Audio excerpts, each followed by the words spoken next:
Chapter 249, which we covered last time, opens with a title page I really love. It displays all the various characters in chibi-fied forms and lays out their allegiances and knowledge of each other. Gohan and company are aware of both sets of enemies, although they're only familiar with Vegeta. Frieza is aware of both sets of his enemies, although he's only familiar with Vegeta. And Vegeta is not aware of the Earthlings' presence at all. The Earthlings and Vegeta can sense ki. Frieza and Vegeta have scouters. The Earthlings have radar to track Dragon Balls, while Frieza and his forces use their scouters to track down Namekian villages. And poor little Goku is stuck in the hospital. For now. So, finally on to the subject of Frieza. We are introduced to him in his hover chair, flanked by his key minions Zarbon and Dodoria. He is tiny. When he talks to people, he's very polite, almost sickly so, even or especially when he's threatening to kill them. And he comes off as more than a little androgynous. And while I'm all about androgyny, it doesn't immediately evoke feelings of intimidation. And yet Vegeta has been his subordinate. Gohan and Krillin are terrified of him without ever having seen him. And I think that's part of the appeal of Frieza. There's something mysterious about him that makes you want to see what he can do. He's not a big, hulking brute, and while even Vegeta before him followed the precedent of the small enemy being the most powerful, Frieza takes that idea to a much greater extreme. For quite a long time, Frieza's going to leave most of the dirty work to his henchmen, but he still comes off as someone who has a situation completely under control, and who shouldn't be crossed. Now, Frieza's name derives from something of a mistake, believe it or not. Remember that the Saya in Saiyajin is an anagram of the Japanese word for vegetable. To fit alongside the Saiyans, the rest of Frieza's forces are likewise named for different types of food, specifically fruits and dairy. And the rationale was that Toriyama wanted to indicate the main villain's authority over these others by naming him for the appliance into which all these foods are stored, the freezer. And then admitting it probably would have made more sense to be a refrigerator. I don't know. Frieza? That could work. His two main minions are Zarbon, a pretty boy, and Dodoria, anything but. They're named for the pomelo, known as Zabon in Japan, and durian, respectively, which is especially apparent in Dodoria's spiky body. They're both concerned in light of the death of Kiwi, who is named for the kiwi, as the scouters indicate that Vegeta's battle power is higher than theirs. Frieza says that if the two of them work together they can beat him, but Vegeta's thought of that too, so he's going to make sure they don't get the chance. But while the drama is unfolding on planet Namek, we stop back in on Earth. Bluma has used her satellite phone to tell the others all the terrible things that have happened to them, and of course receiving that information is the Muten Roshi, because when you think of secluded hermits, you think of satellite phones.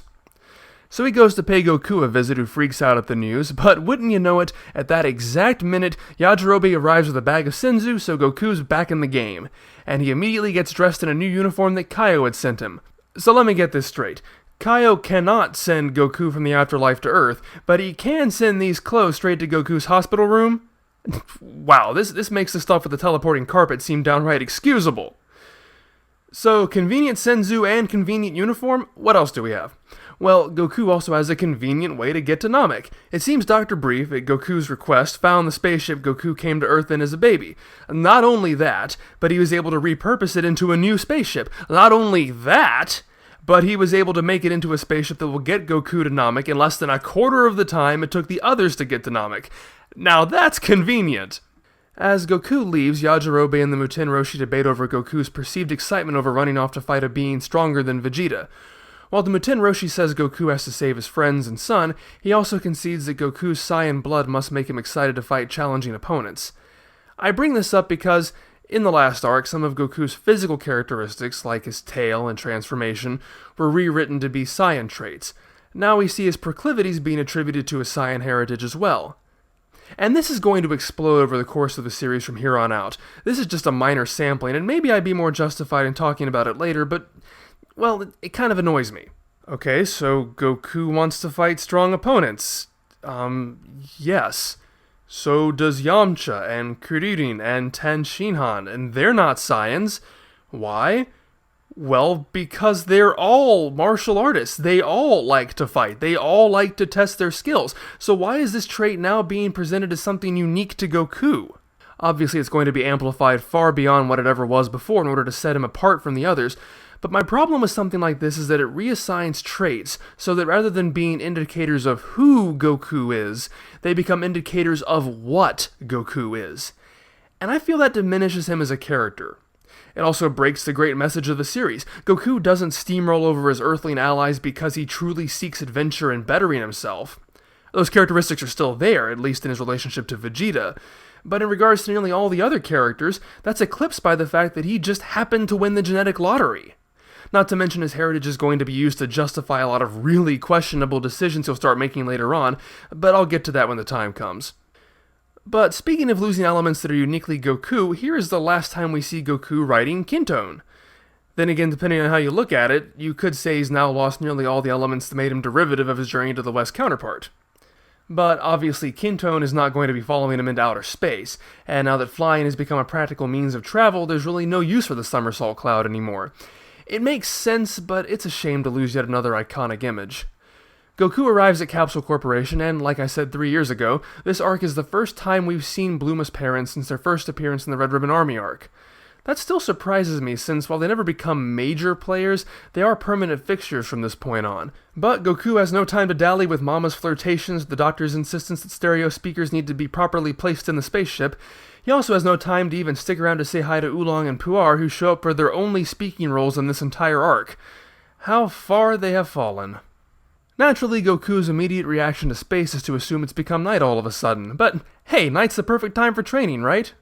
And Bluma's father included in this found and repaired ship that can travel 4 times as fast as the previous ship, a gravity machine that can allow Goku to train it up to 100 times Earth's gravity.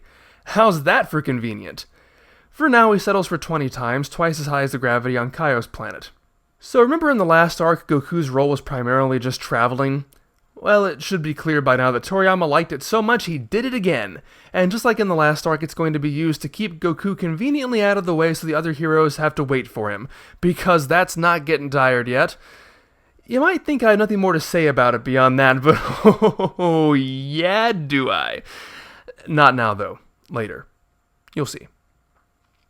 With little else to say about Goku for the moment, let's go back to Namek.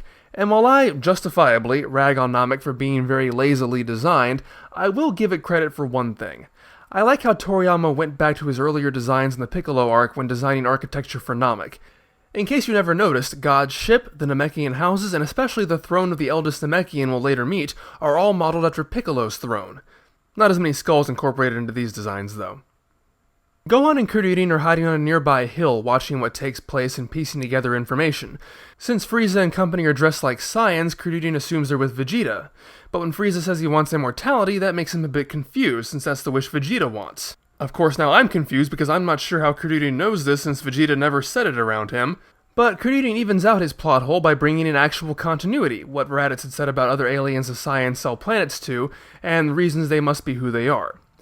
Frieza, meanwhile, outlines his own information he's found out by murdering other Namekians, that there are 7 elders on the planet, each one with a Dragon Ball, and while those seeking Dragon Balls are supposed to pass some kind of test of courage, Frieza prefers to opt out of that and just kill everybody if they don't cooperate, and it's worked out pretty well for him so far. Naturally, the village elder refuses, so the killing begins. Dragon Ball has become increasingly violent over the years up to this point, but I think what follows might be the most disturbingly brutal it ever gets. We've seen evil forces do bad things to people before. We've seen perhaps more graphic injuries, but those more graphic injuries are typically to characters who are willingly putting their lives on the line, characters who are capable of fighting back. Frieza's gang is threatening to kill a bunch of children and the elderly. And they do. They impale people, break necks, blast them into smoldering heaps. I mean, it would be like if Colonel Yellow set Upa on fire. But just then some younger Namekians show up, ready to fight. The scouters peg them at 1,000, but Kuririn and Gohan can tell they're suppressing their ki, which is proven to be true when they smack the crap out of Frieza's henchmen.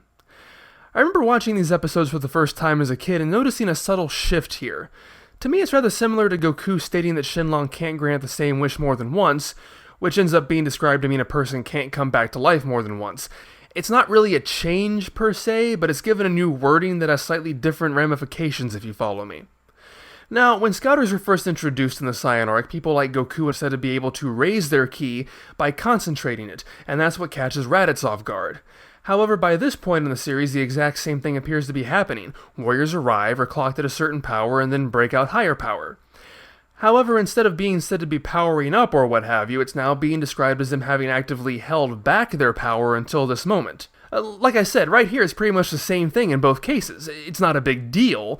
They continue to be plenty of distinct instances where a character is clearly building power from a resting state, and there are other instances where characters are clearly hiding their ki completely to avoid detection, so it's not like one is replacing the other, or they contradict each other, or that characters can't or shouldn't be able to do both.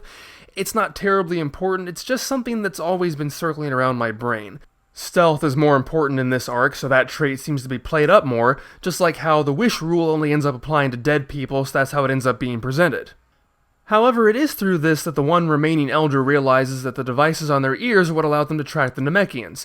He notices that there are only 3 left, and if he destroys them, they won't be able to find any more of his people. I have a hard time with this one, I really do. Because on the one hand, I love the idea. It's a very intelligent strategy, logically derived, and it cripples the overwhelmingly powerful foes enough so that the heroes actually have a chance. Frieza scouters need to go. I am in total agreement. But on the other hand, as much as I try, I just cannot honestly believe that those 3 scouters are literally the only scouters they have left. There's just no way. There's just no way. Are you telling me that there is not a single extra scouter on that spaceship? We're going to find out later that they have multiple full sets of armor in reserve, but no scouters. Even if they don't have any spares, am I supposed to believe that every member of the crew is out here roughing up the locals, that there is no one else on this ship who might already be wearing a scouter? So, no, I just don't buy it, but I'll live with it because it works. But someone who's not going to be able to live with it is the Elder, who is killed by Dodoria not long after he finishes off the young Namekians.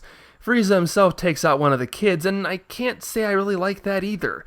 It's no more effective at making Frieza seem ruthless than just seeing the terror committed by the minions under his command, and killing a child also doesn't give a terribly impressive first demonstration to the power of Frieza, especially since aside from this, the series goes out of its way to not show Frieza's power, but just let it stand by reputation. It feels out of place, and I think the TV series made a good choice by moving that kill to Dodoria. At this point, the bad guys have the Dragon Ball, and yet they're still going to kill the one remaining child just for fun. Up until now, the good guys have just stayed back and watched, with Krillin having to hold Gohan back knowing they'd only get killed if they got in the way. But Gohan, perhaps having witnessed a person giving his life for him, can no longer stand idly by while other people are suffering and dying. So Gohan gives away their position, but with the assistance of Krillin, they're able to stun Dodoria long enough to get the child and themselves away before he can give chase. "Go to Namek," they said. "It'll be fun," they said.